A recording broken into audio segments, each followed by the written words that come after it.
पिछले 5 दिन से हिमाचल प्रदेश में कोरोना वायरस पॉजिटिव का कोई नया केस नहीं निकला है। इस वक्त 10 मरीज अस्पताल में उपचाराधीन हैं और 25 मरीज नेगेटिव पाने पर अस्पताल से डिस्चार्ज हुए हैं। ये स्थिति संतोषजनक है, लेकिन देश भर में स्थिति इतना अच्छी नहीं है। जो डेथ रेट कल बहुत ज़्यादा हुआ है, इसलिए हम सबको सतर्क रहने की आवश्यकता है।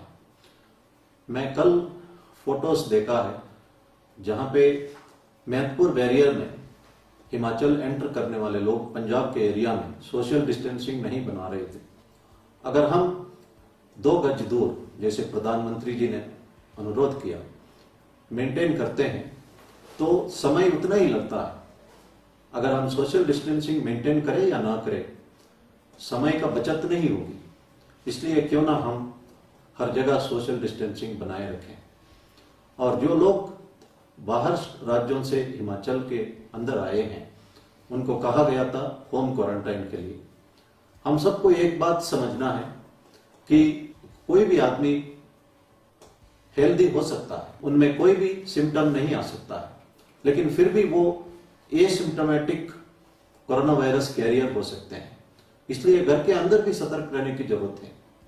सीनियर सिटीजन से डिस्टेंसिंग बना के रखना, और अगर हो सके तो अलग कमरे में रहे और हैंड वॉश करते रहे।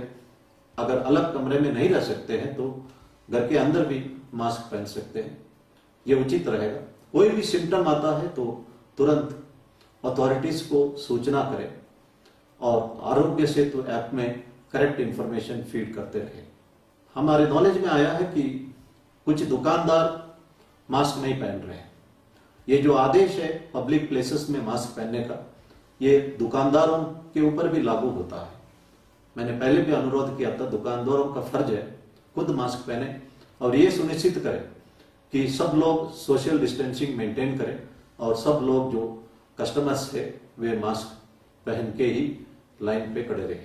प्रधानमंत्री जी ने एक बात कही है, इस कोविड-19 के वार में हर एक आदमी सोल्जर है और हर एक आदमी लीडर है। हम सबको मिलजुल कर ये लड़ाई लड़ना है, इसमें कोई व्यक्ति लीडर नहीं है। Serum institute of India Poona, जो ऑक्सफोर्ड यूनिवर्सिटी के कोलैबोरेशन के साथ वैक्सीन बनाने में लगा हुआ है, और उनके डायरेक्टर ने कहा है कि कुछ हफ्तों में वैक्सीन तैयार करना शुरू करेंगे। अगर ह्यूमन ट्रायल सक्सेस होता है तो कुछ महीने में वैक्सीन उपलब्ध हो सकता है। ये एक अच्छी खबर है। व्हाट्सएप मैसेजेस इस वक्त एक आदमी एक को ही फॉरवर्ड कर सकता है। इस कारण से 70% फेक न्यूज और फेक मैसेजेस सर्कुलेट होना कम हुआ है। ये भी एक अच्छी खबर है, लेकिन फिर भी हमें सतर्क रहना चाहिए और इस तरह का मैसेज सर्कुलेट नहीं करना चाहिए। और हमारे नॉलेज में आया तो हम जरूर इस पर कार्रवाई करेंगे। आरोग्य सेतु ऐप डाउनलोड करते वक्त हमें नोटिस करना चाहिए, आरोग्य सेतु .apk एक ऐप है, ये बहुत खतरनाक है। इससे आपका सारा डाटा कोई और चोरी कर सकता है। इसलिए आरोग्य सेतु .apk जो एप्लीकेशन को आपको डाउनलोड नहीं करना चाहिए। सिर्फ आरोग्य सेतु ऐप ही डाउनलोड करें और सही इंफॉर्मेशन इसमें डालें। इसके बारे में एक और बात मैं कहना चाहता हूं। अमेरिका और साउथ कोरिया में शुरुआत में केसेस एक जैसा था, बाद में अमेरिका में टोटल केसेस 10 लाख हुए और साउथ कोरिया में 10,000 रह गए। इसका कारण साउथ कोरिया ने आरोग्य सेतु ऐप का एक पैरेलल ऐप अपने देश में लागू किया था और सक्सेसफुली लागू किया था। इससे हम सीखे और आरोग्य सेतु ऐप इस वक्त देश में 7.5 करोड़ लोगों ने डाउनलोड किया है। हम सब इसको डाउनलोड करें और सही इंफॉर्मेशन डालें। इससे देश में कोरोना वायरस कंट्रोल करने में मदद मिलेगी। भारत सरकार ने ई संजीवनी वेब पोर्टल लॉन्च किया। मेडिकल कॉलेजेस शिमला, मंडी और धर्मशाला में ई संजीवनी ओपीडी लॉन्च किया है और आप घर बैठे डॉक्टरों से कंसल्ट कर सकते हैं, अपना सिम्टम्स बता सकते हैं और दवाई का प्रिस्क्रिप्शन घर बैठे ले सकते हैं। हम सबको इसका फायदा उठाना चाहिए। फिजिकली अस्पताल ट्रैवल करने से बेहतर रहेगा घर पर बैठे ही कंसल्टेशन करें। WHO ने मेंटल हेल्थ मेंटेन करने के लिए कुछ डायरेक्शंस इश्यू किए हैं। उनमें से एक, न्यूज़ कंटेंट को कम देखें, दिन भर लगातार न्यूज़ ना देखें और सिर्फ दिन में 1-2 बार न्यूज़ देखें। अदरवाइज लगातार न्यूज़ देखने से एक फियर पैदा होता है और एप्रहेंशन या एंजाइटी होता है और ये हानिकारक है। अपने नज़दीकी दोस्त और संबंधियों से संपर्क रखें और इस पे भी एक मन की शांति मिलेगी। उन्होंने ये भी कहा है कि live the present, forgive and forget the past. हम जो हेट्रेडनेस, वेंजेंस, एंगर, इसको भूलना चाहिए। अगर किसी ने हमारे लिए ठेस पहुंचाया है तो माफ करना चाहिए। रोज हम बहुत सारे चीजों से खुशी पा सकते हैं। There is a beautiful sunrise या beautiful sunset, a beautiful garden, a beautiful flower, a child's laughter, everything, every small thing in life is to be enjoyed. हम भविष्य के बारे में प्लान करना चाहिए लेकिन वरी नहीं करना चाहिए। ना पास्ट के बारे में ब्रूड करना, ना भविष्य के बारे में वरी करना, दोनों हानिकारक है। Live the present. जिंदगी में हर क्षण जो है आनंद से बिताने का है। WHO ने भी यही बातें कही।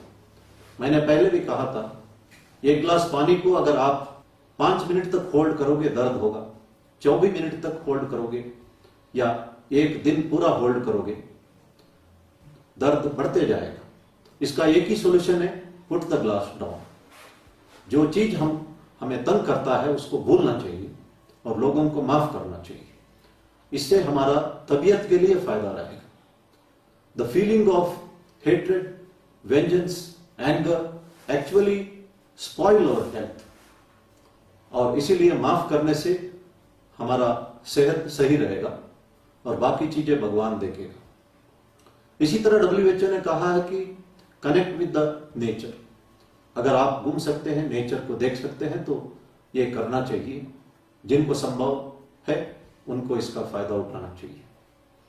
इसी के साथ हमें एक्सरसाइज भी करना, हेल्दी फूड भी खाना, म्यूजिक भी सुनना, हॉबी परस्यू करना, ये तमाम चीजों की आवश्यकता है। अभी भी हम एक दूसरे कम्युनिटी के बारे में कुछ ना कुछ मैसेजेस सोशल मीडिया में डालते जा रहे हैं। मैंने पहले कहा था कि इस वक्त हम रीजन, रिलीजन, लैंग्वेज, कास्ट के ऊपर चढ़ के सर्वधर्म समभाव का कॉन्सेप्ट है उसको मेंटेन करना है।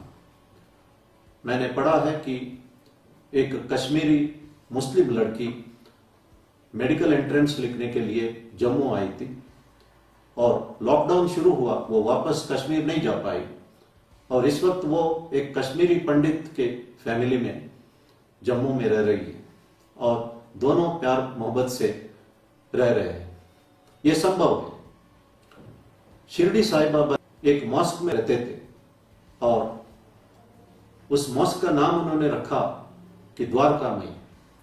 वो हमेशा कहते थे, अल्लाह मालिक, अल्लाह आपका भला करे। और वे राम और कृष्ण को भी मानते थे, भगवान ही मानते थे और हमेशा कहते थे सबका मालिक एक है। कुछ दिन पहले द्वारकामयी में जो धुनी है वहां पे तेजी से आधी रात में जलने लगी और आसमान भर जो धुआं फैलने लगी। इस बात पर शिरडी साईं बाबा के डिवोटीज बहुत खुश है। सबका अलग अलग इंटरप्रिटेशन है, सही क्या है वो मुझे भी पता नहीं, लेकिन एक चीज मैं जिक्र करना चाहता हूं। यह सत्य घटना है। इसका जिक्र साई सच्चरित्रा जो किताब हेमंत पंत दाभोलकर जी ने 1930 में लिखा है उसमें दर्शाया गया। शुरू में उन्होंने ये किताब मराठी में लिखा है, अब हर भाषा में यह किताब उपलब्ध है। इस पे एक घटना का जिक्र है। 1910 में शिरडी साईं बाबा गेहूं पीसने लगे और गेहूं का आटा को उन्होंने लोगों को दिया और कहा है कि शिरडी के जो बाउंड्री है चारों तरफ इस आटा को डाल देना और जो हैजा या कोलेरा जो बीमारी एपिडेमिक जो आने वाला है वो शिरडी के अंदर प्रवेश नहीं करेगा। और लोगों ने आटा डाला और ये सत्य घटना है कि जो हैजा उन दिनों में शिरडी के अंदर नहीं आया। इस घटना पर आप विश्वास कर सकते हैं या नहीं कर सकते, ये आपका डिस्क्रिप्शन है, लेकिन मैं समझता हूं जो इस पर विश्वास करते हैं वो ये समझ सकते हैं कि भगवान जब चाहता है तो कोई भी एपिडेमिक या पेंडेमिक को दुनिया में आने से रोक सकता है, किसी भी प्रांत पर आने से रोक सकता है। यह दुनिया भगवान की मर्जी से ही चलते रहा है और भगवान की मर्जी से ही रुका हुआ है और फिर भगवान की मर्जी से ही चल पड़ेगा। शिरडी बाबा ने यह भी कहा है कि एक दूसरे का मदद करें, दुश्मनी भूल जाए, प्यार मोहब्बत से रहे और श्रद्धा और सबूरी, डिसिप्लिन और पेशेंस बनाए रखें। इसलिए जो नियम हमको बताया गया, सोशल डिस्टेंसिंग के बारे में, मास्क पहनने के बारे में, हैंड वॉशिंग के बारे में, एक दूसरे को मदद करने के बारे में, इसका पालना हम करें और फिर भगवान से प्रार्थना करें। भगवान जरूर हमारी दर्द सुनेंगे। इसलिए मैं पुनः कहना चाहता हूं, भगवान से प्रार्थना करने के पहले हम अपना कर्तव्यों को निभाएं, एक दूसरे का मदद करें और संयम बरतें। धन्यवाद। जय हिंद। दोस्तों, अगर अभी तक आपने हमारे चैनल को सब्सक्राइब नहीं किया है तो यहाँ क्लिक करके हमारे चैनल को सब्सक्राइब कर लें। साथ ही इस नोटिफिकेशन बेल पर भी जरूर क्लिक करें जिससे कि आप हमारे आने वाले सारे वीडियोस की नोटिफिकेशन अपने मोबाइल पर पा सकें।